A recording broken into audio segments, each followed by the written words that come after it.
पूरा गांव रोशनी से नहाया हुआ था। हर घर द्वार सभी दूर दिए जल रहे थे। गांव की मान्यता के अनुसार लोग मंदिरों की देहरी पर और कुएं पर लगाने के लिए दिए लेकर जा रहे थे। लतिका जो शहर से अपनी दादी के यहाँ आई थी, आसपास की लड़कियों के साथ वो भी दिया लगाने मंदिर जा रही थी। तभी उसकी नजर एक सूनी झोपड़ी पर पड़ी, जहाँ दिवाली के दिन भी अंधेरा था। अपने साथ की सहेलियों को बिना बताए लतिका एक दिया उस झोपड़ी पर भी रख आई। लतिका ने जैसे ही दिया रखा, तेज हवा के झोंके से बुझ गया। लतिका की सहेली की निगाह जैसे ही उस पर गई, वह तुरंत लतिका का हाथ पकड़कर उसे उस झोपड़ी से दूर ले आई। अपनी सहेली का इस तरह बर्ताव लतिका को अजीब लग रहा था। क्या हुआ? इस तरह जोर से क्यों पकड़कर मुझे वहाँ से दूर लेकर आई है? दिया बुझ गया है, उसे लगा देने दे। जिंदा रहेगी तो और दिए लगा लेना। फिलहाल यहाँ से जल्दी चल। अपनी सहेली की बात लतिका को कुछ समझ नहीं आई और वो उसके पीछे पीछे चलने लगी। तभी उसे लगा किसी ने उसे आवाज दी। उसने पीछे मुड़कर देखा तो हैरान रह गई। उसके ठीक पीछे एक सफेद साड़ी में महिला खड़ी थी, जिसका पेट बाहर निकला हुआ था। उसे देखकर लग रहा था कि वो गर्भवती है। अचानक तेज हवा आई और उस महिला के चेहरे से धुआं उड़ गया। लतिका के देखते ही देखते वो महिला एक कंकाल में बदल गई। ये सब देख लतिका जोर से चीखते हुए बेहोश हो गई। लतिका की सहेली उसे गांव वालों की मदद से उसकी दादी के घर ले आई। जब लतिका को होश आया तो उसकी दादी और उसकी सहेली दोनों उसके पास बैठी थी। बेटा, थोड़ी देर पहले तो अच्छी भली थी, अचानक क्या हो गया था तुझे?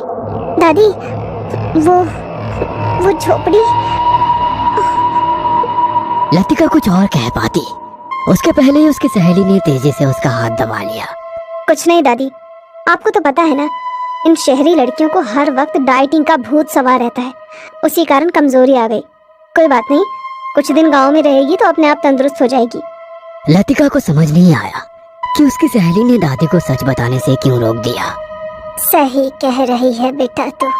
मैं आज से ही इसका दुगना ख्याल रखना शुरू कर देती हूँ। तुम लोग बैठो, मैं तुम्हारे लिए गर्मा गर्म हलवा लेकर आती हूँ। कहकर दादी वहाँ से चली गई। दादी के जाते ही लतिका हैरानी से अपनी सहेली की ओर देख रही थी। मुझे पता है तेरे मन में ढेर सारे सवाल चल रहे हैं। तेरे सारे सवालों का जवाब मेरे पास नहीं है।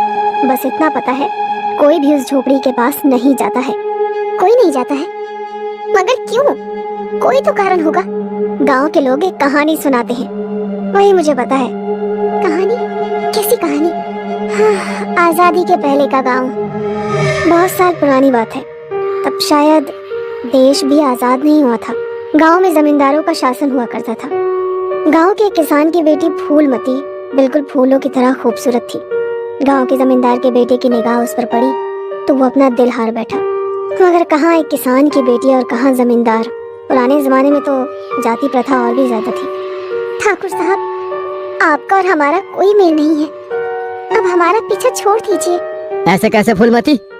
हम तुम्हें बहुत चाहते हैं, तुम्हारे बिना रह नहीं सकते। हमें एक होने से कोई नहीं रोक सकता। जमींदार की चिकनी चुपड़ी बातों में आकर फूलमती उन पर भरोसा करने लगी। दोनों अपनी हद से आगे बढ़ गए।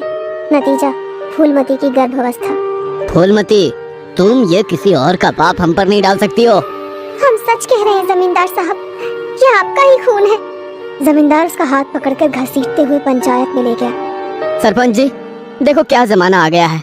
लड़कियां बिन ब्याही माँ बनने वाली है और अपनी नाजायज औलाद को मेरे मत्थे मर रही है। झूठ बोलने के पहले भगवान से डरो जमींदार, ये तुम्हारी ही औलाद है।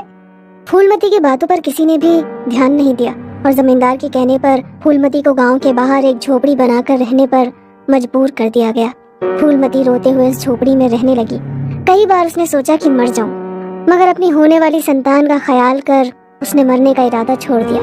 फूलमती को अकेला पाकर कई लोग उसकी मजबूरी का फायदा उठाने की कोशिश करते, मगर फूलमती सबको मुंह तोड़ जवाब दे देती। समय बीत रहा था। अकेले अकेले रहकर फूलमती ने धीरे धीरे खुद से ही बातें करना शुरू कर दिया। कभी खूब सजती सवरती खुश होती, तो कभी एक विधवा की तरह पूरे साज श्रृंगार उतार कर मातम मनाती। उसकी हरकत से गांव वाले डरने लगे थे। उन लोगों के लिए वो जिंदा भूत बन गई थी।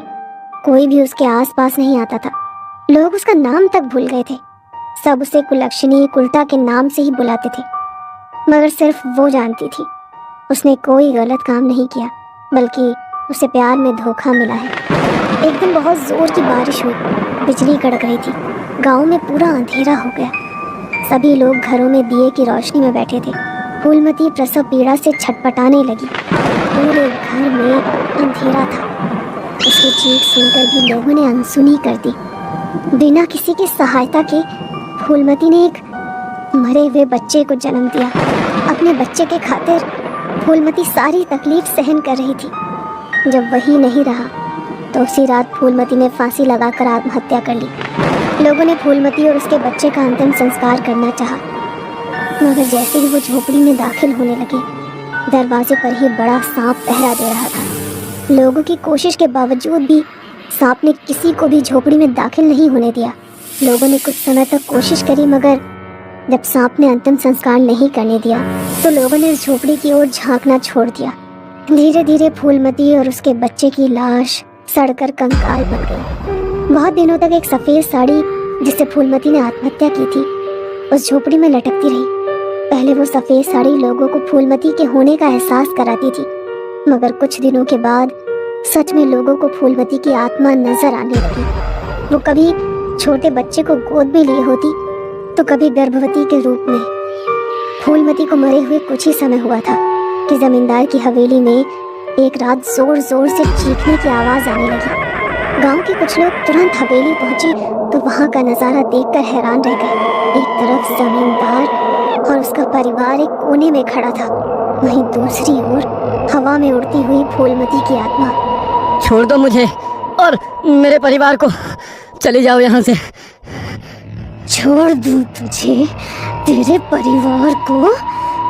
तूने जो मेरे साथ किया है उसके लिए तुझे सजा जरूर मिलेगी।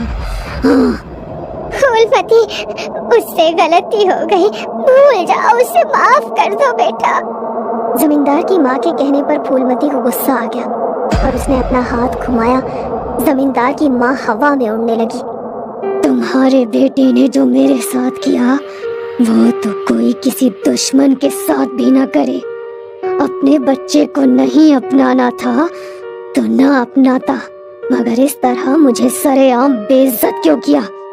उसके कारण मैं अपने घर परिवार से दूर हो गई। मैं सबके सामने कबूल करता हूँ कि तुम्हारी कोख में मेरा ही बच्चा था।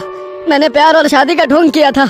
अब मेरी माँ को छोड़ दो। गांव के लोग जमींदार की बातें सुन रहे थे। जमींदार साहब, गांव में आपकी कितनी इज्जत है। आपके एक बार के कहने पर बेचारी फूलमती की बात की सुनवाई नहीं हुई और पंचायत ने फूलमती को सजा सुना दी। फूलमती बेटा, मैं भी तेरा गुनहगार हूँ, मुझे भी सजा दे। आप लोगों की गलती की सजा मेरी होने वाली संतान और मुझे मिली है। हमारी जिंदगी में हमेशा के लिए अंधेरा हो गया। फूलमती और सरपंच को बात करते देख जमींदार अपने परिवार को लेकर वहां से जाने की कोशिश करने लगा। उसकी इस कोशिश के कारण अचानक फूलमती गुस्से में लाल हो गई और उसकी आंखों से खून टपकने लगा।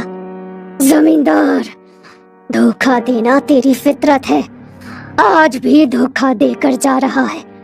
अब किसी को धोखा देने के काबिल नहीं बचेगा तू। कहते हुए फूलमती ने अपना हाथ घुमाया। जमींदार उसके हाथ की तरह गोल गोल घूमने लगा। खुद को बचाने की कोशिश कर रहा था, मगर फूलमती ने उसे तेजी से जमीन पर गिरा दिया। जमीन पर गिरते ही उसके सर के टुकड़े हो गए। पूरे जमीन पर खून फैला हुआ था और जमींदार के परिवार के लोग भी एक एक करके फूलमती के गुस्से का शिकार होकर मारे गए। उस दिन के बाद अक्सर फूलमती लोगों को नजर आती, मगर उसने कभी किसी का बुरा नहीं किया। सिर्फ जो लोग किसी को धोखा देते हैं, फूलमती की आत्मा उन्हें ही सजा देती है। लोग उसे कलंकनी बुलाते थे, इसीलिए उसने अंधेरे से दोस्ती कर ली। लोगों की कई कोशिशों के बावजूद भी उसकी झोपड़ी के आसपास रोशनी का इंतजाम नहीं हो पाया। आज भी तुम उसकी झोपड़ी को रोशन करने की कोशिश कर रही थी, इसीलिए शायद वो तुम्हें नजर आई। कौन कौन नजर आया? किसकी बात कर रहे हो तुम दोनों? कुछ नहीं दादी, ये तो बस ऐसे ही। मैं चलती हूँ, बाद में आऊंगी। आप लतिका का ख्याल रखना। दादी ने जाती हुई सहेली का हाथ पकड़ा और उसे अपने पास बिठा लिया। कहीं तुम दोनों भी उस फूलमती की झोपड़ी के पास तो नहीं गई थी, वहाँ पर रोशनी करने? कहती हुई दादी के अंदर फूलमती का अक्स नजर आ रहा था।